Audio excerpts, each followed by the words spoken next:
Good morning, guys. This is Miss Rinkin, and welcome to Art Starters. So today what we're going to be working on is zentangle, and we are working with the 7 elements of art, and we're going to start with the very first one, which is line. All right, and these are examples of zentangles. These are examples of just free-form drawings. Zentangles are done without a whole lot of thought process. The brain just kind of takes over. And what we're going to be doing with these today is we're going to be working with a fill-in design zentangle. So we're going to take it a little step further. We're going to be creating our name, and then we're going to be filling it in with elements of line. And line is the first element of art. It's the foundation of all art. And the definition is a point moving in space.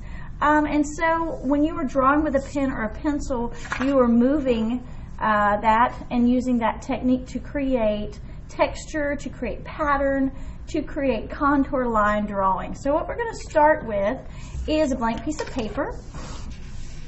And what I want you to do, we're going to start with a pencil for this. I would recommend maybe a drawing pencil of sorts. And you're going to begin by creating your name, because these are going to be used for some of you guys for your table.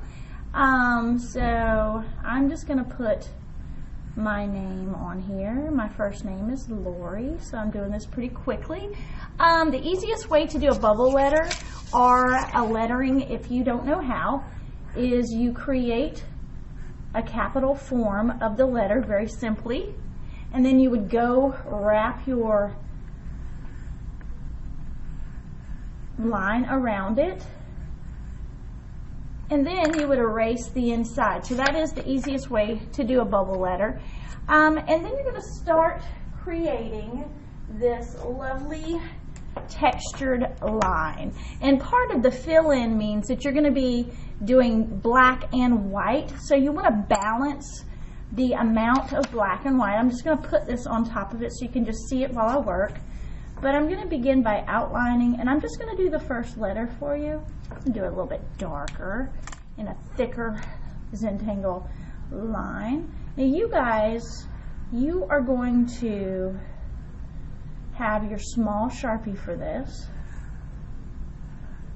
So I'm filling in the pencil line first, and then I'm going to go back in with a technique, and I'm going to begin creating zentangular lines, and I'm letting my brain do this. I don't want to talk a whole lot while I'm doing it because I want things to happen on their own, but I'm just filling it in with pattern.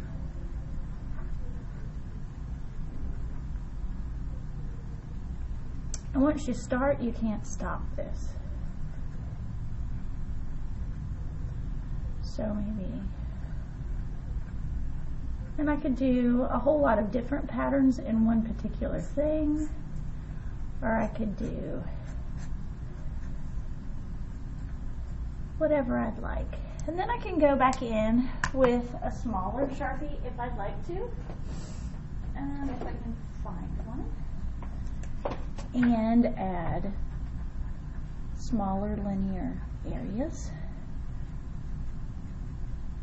So you want to get pretty detailed with this. And you're going to do this to your name. And just filling it in as you go.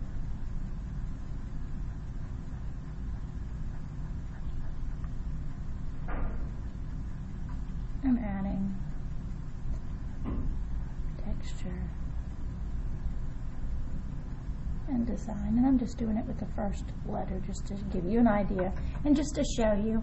And last but not least, you want to go in, and remember, if you look at these, it is positive and negative space. The positive is the space that is filled in, like the black space, and the negative is what's white or left out. So I'm going in and I'm coloring in some positive areas or positive space, so that my image is balanced. Balance means an equal portion of each.